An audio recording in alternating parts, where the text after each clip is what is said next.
हरियाणा में कांस्टेबल परीक्षा रद्द होने के बाद एक तरफ युवाओं में गुस्सा है तो दूसरी तरफ विपक्ष ने भी सवाल खड़े किए थे। अब ऐसे में सत्ता पक्ष ने जवाब भी दिया।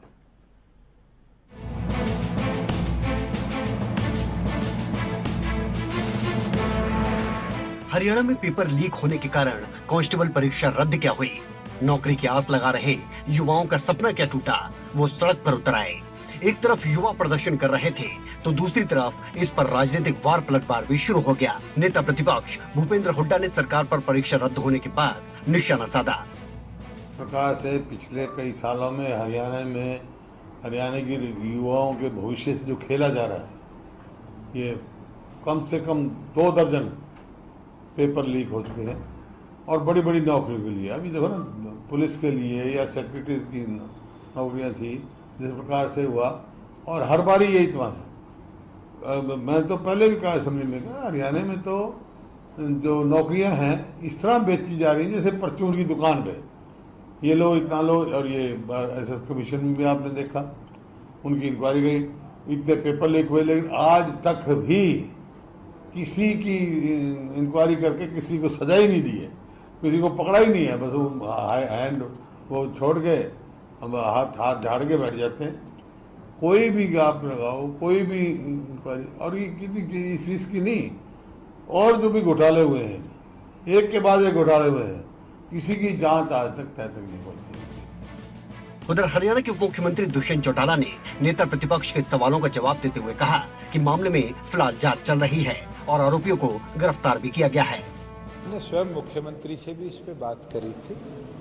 सरकार गंभीर है, कई लोग इसके अंदर अरेस्ट हो चुके हैं और इसके तार जोड़े जा रहे हैं। अगर कोई स्टाफ सिलेक्शन के अंदर भी इसमें इन्वॉल्व मिलेगा तो जो कार्रवाई आज उन लोगों के विरुद्ध हुई है, जो लोग पेपर की आंसर की को मार्केट में बेच रहे थे, जिनके पास नगद पकड़ा गया है, वैसी ही कार्रवाई हरियाणा सरकार उन तमाम लोगों के विरुद्ध में, क्योंकि अभी अंडर इन्वेस्टिगेशन है। हम नाम आपको नहीं आज चर्चा में ला सकते, मगर कई लोग इसमें इन्वॉल्व हैं। पुलिस अपनी इन्वेस्टिगेशन जैसे ही कंप्लीट करेगी, उन तमाम लोगों के विरुद्ध सख्त कार्रवाई। वहीं हरियाणा के शिक्षा मंत्री कंवरपाल गुर्जर ने भी इसके पीछे साजिश बताई। हालांकि उन्होंने बताया कि किस तरह से सरकार पारदर्शी तरीके से बेरोजगारों को नौकरी देने का काम कर रही है। पहले पेपर का मामला था, लीक होने की जरूरत नहीं थी, क्योंकि जिस प्रकार से सबको पता है कि नौकरियां कैसे मिलती थी पहले। लेकिन ये सरकार बनने के बाद, माननीय मुख्यमंत्री मनोहर लाल जी की सरकार बनने के बाद, उन्होंने उसी टाइम कहा था कि यहाँ सब कुछ जो होगा वो मेरिट पे होगा और ये खर्ची पर्ची वाला जो मामला है बिल्कुल बंद हो जाएगा। और शुरू में तो लोगों ने सोचा कि बस ये केवल घोषणा ही है, लेकिन अब लोगों को भी नजर आ रहा कि भाई यहाँ खर्ची पर्ची से काम चलने वाला नहीं है, किसी की सिफारिश से काम चलने वाला नहीं, केवल और केवल नौकरी मेरिट पे मिलेगी। तो ऐसे में उनको लगा कि भी किसी तरीके से अगर पेपर आउट हो जाए, पेपर हमारे हाथ में हो तो निश्चित तौर से नंबर अच्छे आ ही सकते हैं उसमें, फिर हमें भी नौकरी मिल सकती है। तो अब वो सारा ध्यान जहाँ पहले पॉलिटिशियन की तरफ था या प्रभावी लोगों की तरफ था, जहाँ से उनको मदद मिल सकती थी, तो वो सारा ध्यान अब डाइवर्ट हो गया पेपर की तरफ के, किस तरीके से पेपर का आउट कर सकते हैं। तो ऐसे बहुत से लोग हैं जो इस काम में लगे हुए हैं। हालांकि जितनी बार पेपर आउट हुआ, हर बार उनकी गिरफ्तारी, उनके खिलाफ कार्रवाई रही। इसमें भी जितने लोग थे, ज्यादातर लोग उनमें से सबके सब अरेस्ट कर लिए गए, उनके खिलाफ कार्रवाई कर रहे।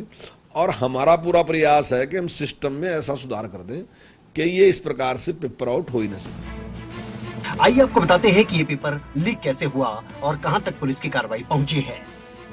7 अगस्त को हरियाणा में कांस्टेबल की परीक्षा हुई थी और कैथल से एक दिन बाद ही पेपर लीक होने की खबर सामने आई। पुलिस ने पेपर लीक को लेकर बड़ा खुलासा किया और बताया कि मुख्य आरोपी ने इसके एवज में 1 करोड़ रुपए मांगे थे और अभ्यर्थियों को आगे 12 से 15 लाख में पेपर देने का सौदा तय हुआ।